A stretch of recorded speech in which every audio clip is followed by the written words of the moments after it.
So here in this example, f of x is given and h is the inverse function of f.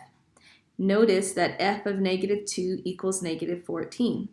They want us to find h of h prime of -14.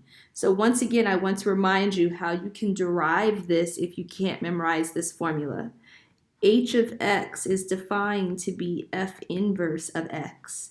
So if I take f of both sides, I have f of h of x equals x.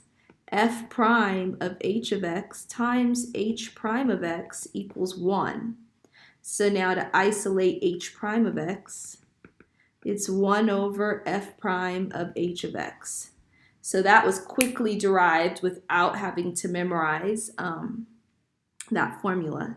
So that means h prime of -14, h prime of -14 is 1 over f prime of h of -14.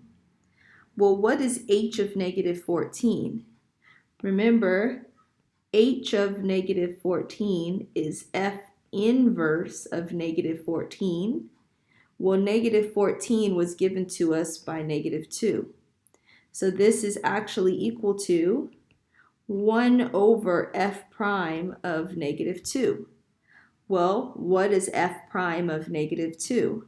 Well, first we need to find f prime of x. Well, f prime of x is 3 over 2 x squared plus 3. So now that means we're going to have 1 over 3 over 2 times -2 squared plus 3. That's 1 over 6 plus 3, which is 1/9. So h prime of -14 is 1/9.